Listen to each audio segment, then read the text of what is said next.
Reese here with Adore Her Beauty, back with another video. And I was asked this question a few days ago on one of my videos, so I wanted to take this opportunity to answer this question because actually it's a really great question. And yes, there are videos already where I'm explaining this, but a lot of times people don't want to go through the catalog of your videos, and it's just good to keep the topic fresh and keep the videos fresh as well. So let's get into the question. So the question reads, I generally only use tweezing for my chin area because I have a bunch of randomly scattered thick dark hair, not continuous. My question is, how do I reduce the scarring and pigmentation in that area? Because I have definitely ended up is causing by my tweezing. It wasn't there same years back. Now there are spots of dark skin. What do I do? Please help. Hair growth is straight, not curly, and Indian skin tone.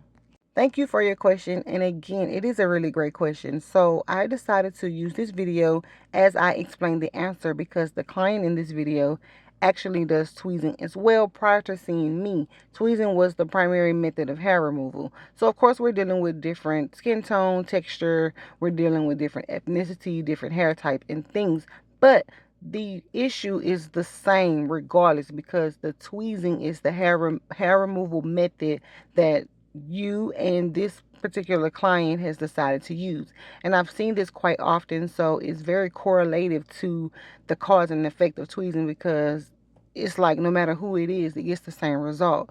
So what is going on is most times when people are tweezing, they're not exactly paying attention to what they are tweezing. So if you're blind tweezing, is what I like to call it, is like, and that just means you're not looking in the mirror as you're removing the hairs. You're not solely connecting the tweezer with the hair and removing it fully from the follicle.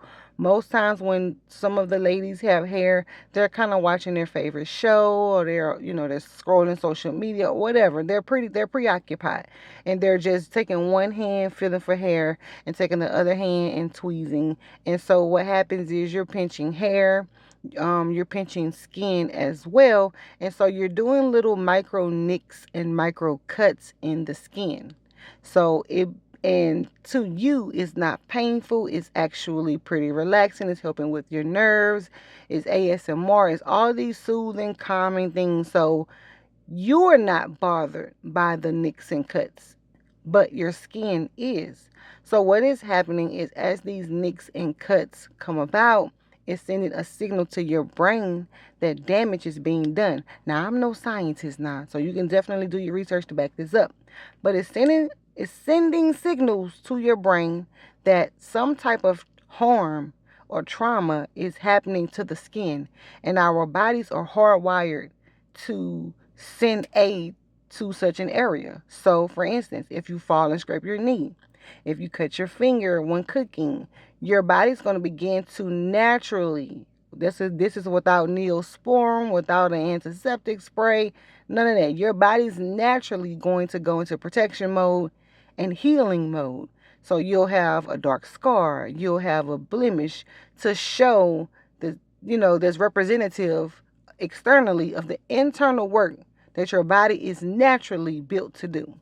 So how that applies to your facial area when you're tweezing, again, those little nicks and cuts are it's causing harm to your body. Your body doesn't know that it's a harm you're okay with. Your body doesn't know that you're inflicting it yourself. Your body just know, hey, something's not right. We have to send melanin. And we all have melanin in our bodies. With you being of Indian descent, you do have a more higher percentage of someone of a fair complexion. So you have melanocytes and they're active. So we know that because according to your question, you said you have the dark marks. So that means your melanocytes are in fact active. So think of it as a little Band-Aid. You make a little cut, you put a Band-Aid on it. That's your natural, God-given Band-Aid. And so it's like, okay, well, I'm tweezing these hairs and they're gone and my skin feels smooth. But then later I get little splotches everywhere. How do I stop that? It's simple. stop tweezing. And yeah, I went all around the world just to say stop tweezing.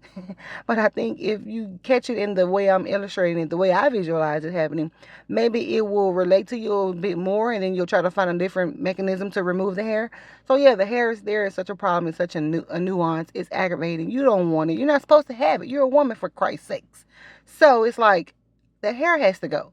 So what it is that is needed is to stop the bad habit and implement a good habit. So, no, am I against tweezing? I'm not. I'm against tweezing improperly. So if you have very scarce hairs, it's not continuous, it's not clusters, you can tweeze if you do it correctly. And how do you do it correctly? You don't pinch the skin. You pay attention in the mirror, making sure the tweezers are connecting with the hair only, pulling it from the root and not breaking the hair. So another thing is, when you break the hair kind of can go back into the skin. Straight hair does the same.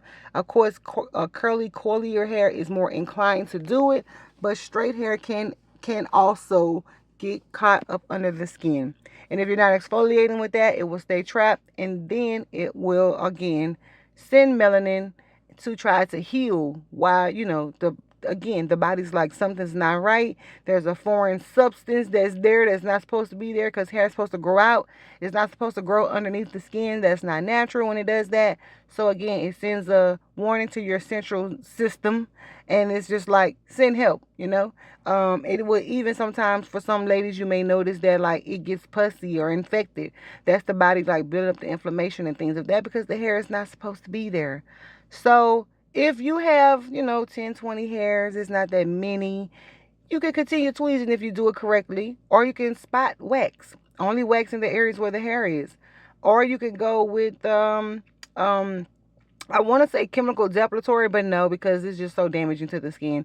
So I would say waxing or laser or electrolysis or tweezing properly will be the best results, in preventing your skin from having harm.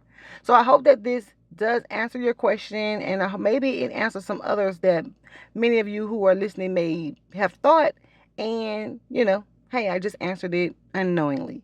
So thank you so much for tuning into this video. If you kind of like this Q&A situation, let me know. I'm going to bring back on the wax table. I was trying to wait until my co-host was ready to come back, but I don't know if she is or not.